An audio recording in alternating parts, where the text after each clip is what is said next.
So far, in our 5 Things series, we've only really looked at personal products for individuals. The zone-wired and wireless earbuds and the Logidock. If you haven't seen any of those yet, do check them out. They're very informative and entertaining, according to my mum. But to be honest, she did have one eye on a tipping point, so you should probably judge for yourselves. But I digress. The point is, it is now time to take a look at a group product for groups of people, obviously. Right, we'll move on. And the group product that we're focusing on today is the TAP IP. Before we get into it though, it's worth mentioning that Synergy Research now has Logitech as numero uno in the video communication space. And that's from a revenue and units shipped point of view. That probably has a lot to do with the success of the Meetup, which then led to us building complete room solutions. We're certainly not going to get complacent though. There's always a way to make things easier, simpler, and better value for money. And that's where TAP IP comes into the solution. In this short video, I'm going to take you through the 5 things that make TAP IP stand out from the competition. People always say Logitech TAP is just a fancy remote control, isn't it? No, it is not. I'm sorry, Pete. I'm sorry, I just get passionate about it. You know how it irks me. Yes, I use the word irk. Right, a remote is a fixed device. We've all got one. They've generally got about 340 buttons, only 5 of which get used. They're confusing and scary, and if you ever spill water on them, I swear they multiply. I have at least 3 at home that I don't recognize or remember buying. They also have a tendency to go wrong, and nobody wants that in a meeting. The TAP IP is one device that controls everything in the meeting room. Speakers, cameras, laptops, whatever's connected. It's simple and straightforward as well. Because it's touchscreen, you're only given buttons that are relevant. For example, you won't be given a join meeting button while in a meeting. That would be stupid. And talking of the touchscreen, it's 10 inches. Compared to the competition, that's 20% more real estate, as our friends across the pond would say. That might not sound like a big difference, but the smaller the screen, the easier and more likely it is that you'll press the wrong button. Despite that sumptuous 10-inch screen, it is not comparable to a consumer tablet. I'm sure that some might be tempted to spend £400 on a half-decent tablet, maybe another £100 on a dock. That is ridiculous. But your common or garden tablet is not designed to be plugged into the mains 24/7. They're battery-operated devices that are designed to cycle the battery from empty to full over and over. Keeping them plugged in actually has a detrimental effect on the battery. In some extreme cases, the battery can even fail, and like an inactive middle-aged man's midriff, begin to swell.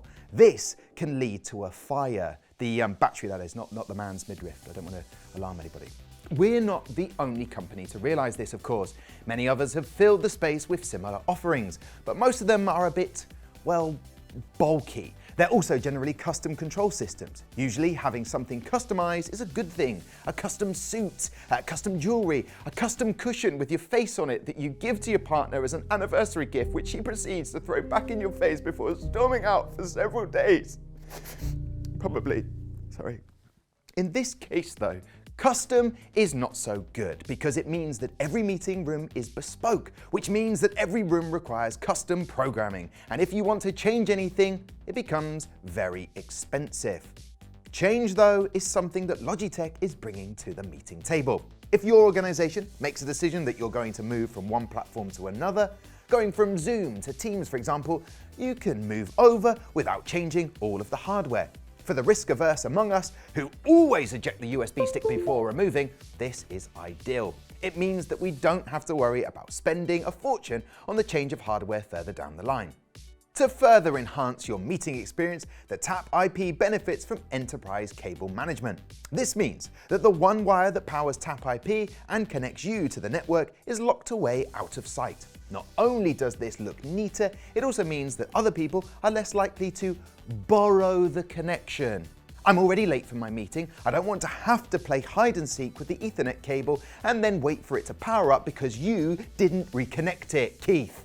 You know who you are, Keith. You ruined my Wednesday. We're not trying to reinvent the wheel here. If it ain't broke, don't fix it. The grass isn't always greener on the other side. Pick whichever cliche you want. The fact of the matter is, when comparing the TAP and the TAP IP, the user experience is still the same.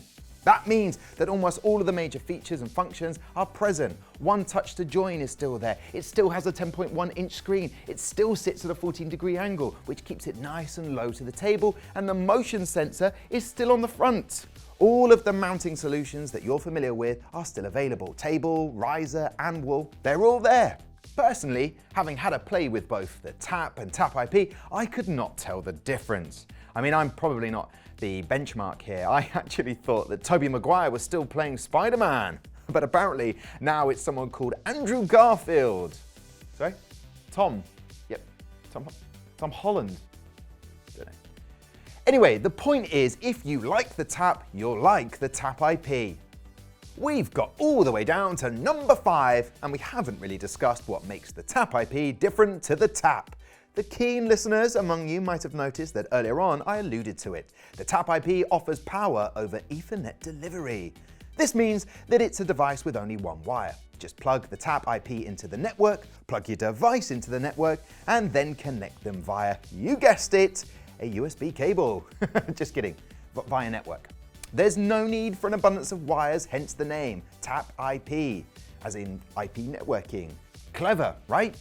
The original Tap is a USB screen. Tap IP is a computing device. As such, it has an operating system, Logitech's Colab OS to be precise. This means that it can be controlled through the sync management platform. And this is what really differentiates from the original Tap: connectivity. Tap IP has been introduced because the customer spoke and we listened. They asked for a device with only one wire, and that's exactly what the Tap IP offers: power over Ethernet delivery. However, Tap USB is still available. What customers choose will depend largely on the platform that they use. The important thing though is that the choice is theirs.